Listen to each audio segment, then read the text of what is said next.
Early in my career, while I was leading a quality improvement project, one of my team members tried to warn me.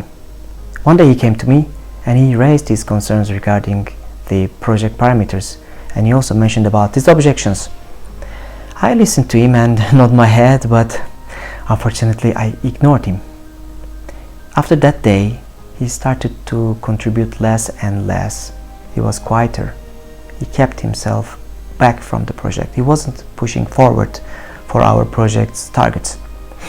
And a couple of weeks later, maybe 2 or 3 weeks later, every single thing he tried to warn me about started happening. We had a huge scope creep, and unfortunately there was a risk of a very big delay. Our team members kind of lost their direction, and we totally lost our stability as a project team. And which is worse for me, that the project was about to collapse.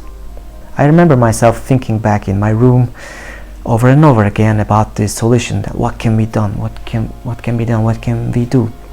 And at some point it was clear to me, it occurred to me in front of my eyes. The project management was not about managing tasks. It was about managing people. And that's the point I failed. Today, in this video, I'm going to share with you the project management's people management part, and I'm going to share with you the real life practices, the 4 competencies that will help you as a project manager get recognized faster, to be trusted more with bigger responsibilities maybe, and also to get promoted faster. So if you're with me until the end, I will also tell you the end of this story, that how I was able to turn the tables regarding that project's collapse. Okay, if you're ready, let's begin. I'm sure as a young professional or a future project manager, you have been told to focus on the tools, schedules, timelines, maybe even certifications regarding your project management duties. This is not incorrect. This is a very good advice. However, there is a problem with that. They are kind of table stakes. Everybody knows them, everybody has them. So, what separates the project manager who grow fast, who get trusted with bigger and bigger responsibilities, and obviously who got promoted faster, is how they work with people. Today we'll go through the 4 competencies I just mentioned, and during that 4 competencies, while listening, I want you to be honest with yourself. Many people I've seen during my 19 years long career, they kind of lack 1 or 2 of those competencies, and they kind of posed as if they had them. So let's find out where you exactly stand regarding those people's management competencies. So the first one, enabling decision making. Most new project managers unfortunately think that they are responsible for thinking about everything, solving every problem, and making all the decisions themselves. No, that's not correct. As a project manager, your job is to create the conditions, the atmosphere, the climate where good decisions happen. Thinking back to my story, my team member was trying to contribute regarding the decision-making processes, but I ignored him. I simply failed. I didn't care. I simply failed to listen to him. I kind of didn't hear his voice. So the project was almost paying for that, and my career also was almost paying for that. So when you genuinely involve your team in the decisions, you will see that there's going to be some beautiful result. Actually, there are 3 big results, and they're very important. What are they? First, they feel ownership in this project. They feel the ownership, and that's very important for you as a project manager. And the second, they all become accountable. That's very critical for a project manager as well. And the third one, maybe the most important one here, that they will bring ideas that alone you wouldn't have thought of. So they're very important. And maybe from today to tomorrow, I can give you a very fast shift tip. Instead of saying, here is how we will do it, say something like, hey guys, listen to me, this is our target, so could you please maybe share regarding this goal, what can we do, what are your ideas, how do you think we should get to that point, speak please. You can try this, or you can just wait for them to discuss a bit and then make ideas and come out with ideas that most probably you wouldn't be able to think. And at that moment, when you ask the questions to them, just stop talking and you should start listening. Stop talking, start listening actively. Let them lead, let them show you the way. It's important. And I believe if you're able to do that from today to tomorrow, it's very simple to do, that you're going to hear them more. You'll be surprised how quickly your team goes from waiting for instructions to acting like the real owners of the project. So you should try. And when this team act like owners, what happens? It's important. The projects move faster, which is very good thing for you and for your stakeholders, and problems, risks get caught earlier. You kind of had a chance to have some precautions regarding, and also you as a project manager start getting your career's credits slowly, build up your career, because you are becoming more and more competent as a project manager. So the first competency is enabling decision making within your team. It's very critical. Let's come to the second one. Second one is about, again, communication, but it's with knowing when to escalate. Escalation is a word that you're going to hear a lot during your project management career, and it's like, with its meaning, it's showing that something is rising and rising. So what are we talking about here? Let me describe you by giving you two examples of project managers I've seen during my career. It will be easier that way. The first one stays quiet.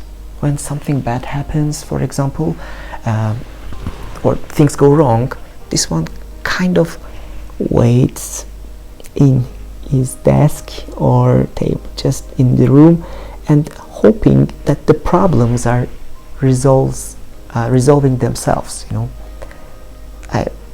That doesn't work. No, it never works. So it's critical here, and you just see those type of project managers. They go to the stakeholders meeting and say, yeah, we have bad news, okay, and there's no plan. Okay, this is not good. What about the second one? The second one catches the issue earlier and faces with it courage. It's important, And what does this second project manager do? It's very simple. It comes to the management after maybe discussing with the team, like the first competency, says, hey guys, we have a delay. Here are two ways that we can address this delay. This is the same problem like the first one, completely different approach, completely different perception. It's important. The first one becomes someone to manage, someone like a burden, and someone to feel people like he's not an asset of the project anymore, he's a liability. The other is a person that stakeholders and team members can start trusting. They can be confident that the job is clear and this person is going to deliver the results. So it's important to be the second type of person. Communicate as soon as possible and escalate. Yeah. Let me go a bit further on this. The second type of manager that you would like to be, I hope, they are kind of bringing clarity to the project in every level. Clear on goals, for example, and clear on the subjects details, clear on delays, maybe. This is important, because when everybody is clear about their roles and about their risks, about their next duties, etc., the ship goes much smoother. It's important. So when things go sideways, the second type of project managers, they're also clear on the solutions, and most probably those solutions are a kind of outcome from the team's overall, let's say, approach, which is important, like the first competency. So the reputation of the second type of project manager, of course, compounds over time. Now we come to the third competency. Third competency is about the organizational skills.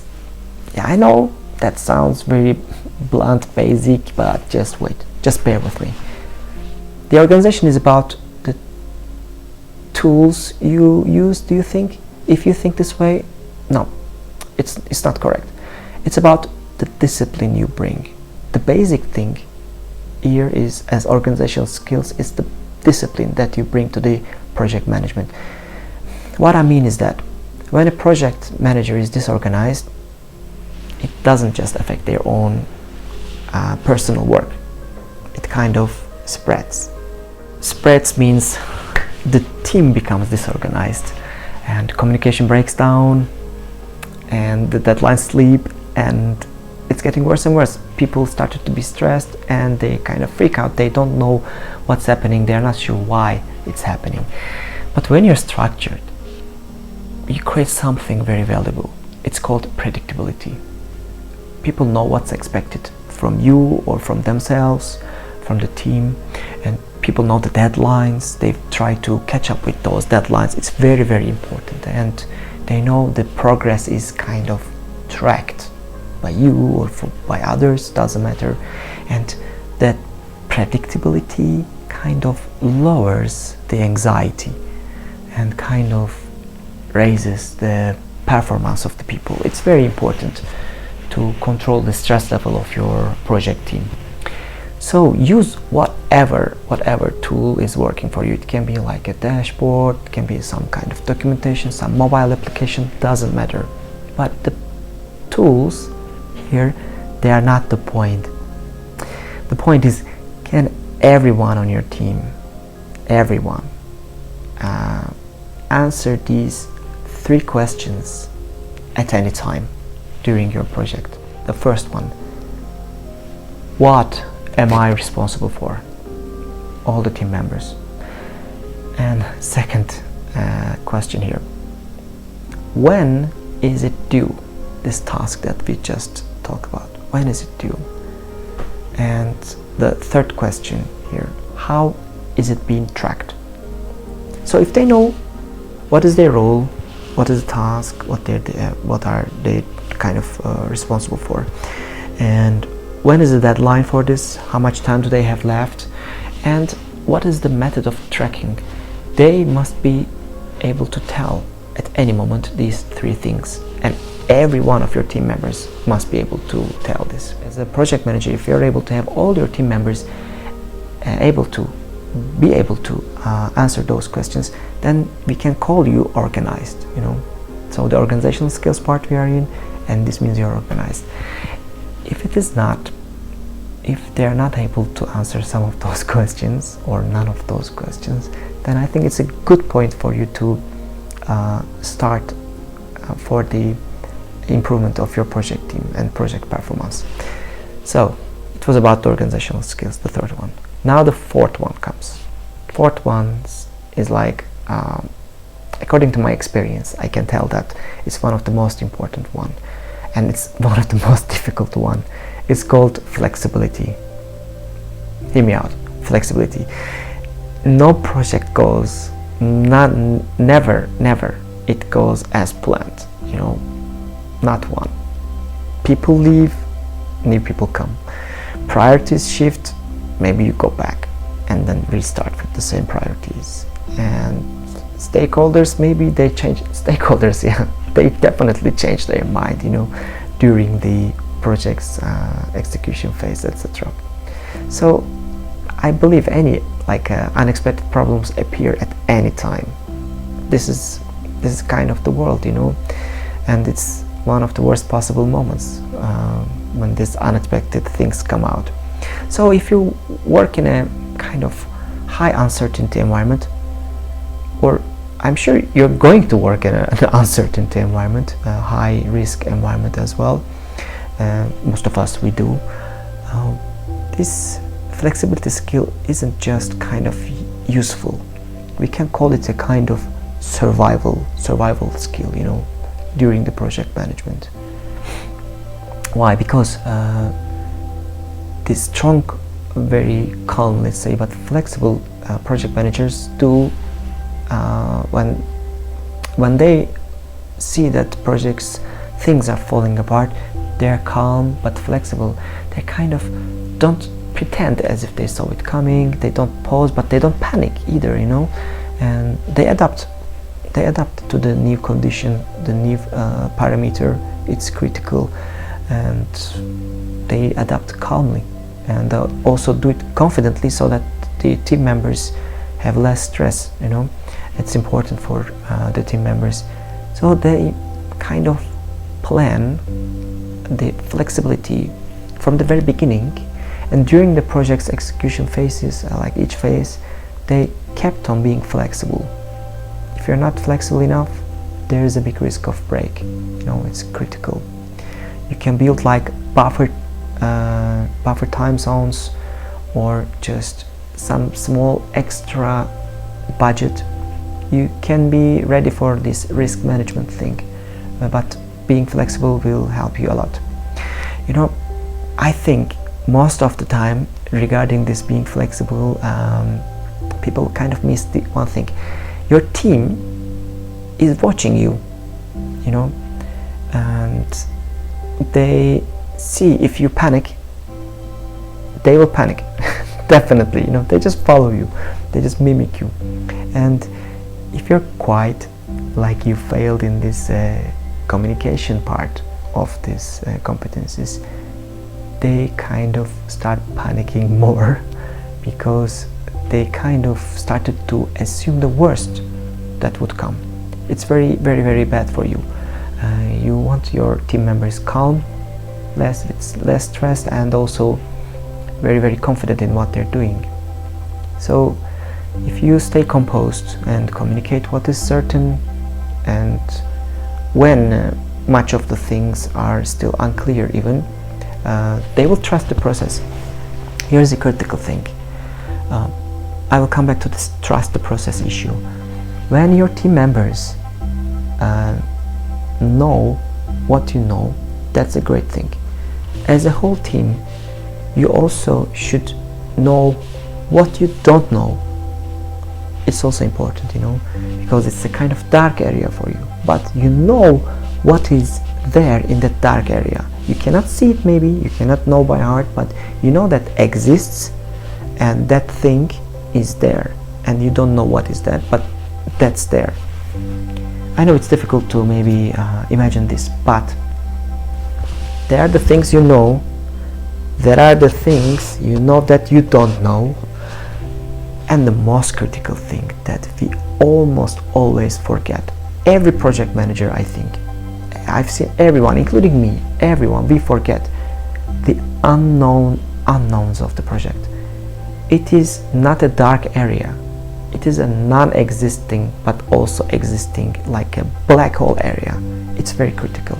So you must be ready.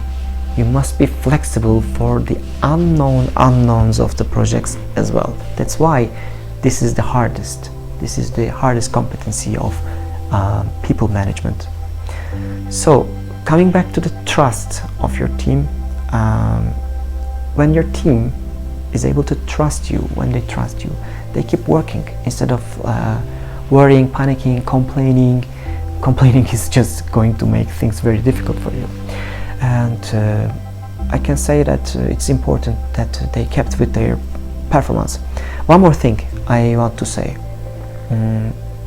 Don't perform the confidence you don't have. Don't pose. Even if you are the best actor as a project manager, you won't be able to cheat everyone always. No chance. Please try to be as, let's say, confident as possible, but try not to cheat people. It's important. Here's what we know, here's what we don't, here's how we'll find out what to do, here are the possible known unknowns, here are the possible unknown unknowns. So this is not a weakness, this is a kind of very positive, good leadership. Okay, let's wrap it all up. There are 4 competencies, and they're very critical for you, and they are regarding the people management. 4 things, these 4 competencies, they separate you from the rest of the project managers or so-called project managers. And because of this separation, you are able to get recognized faster, earlier, maybe by a bigger audience, and you get promoted faster, and you are given bigger responsibilities earlier in your career. This is very important.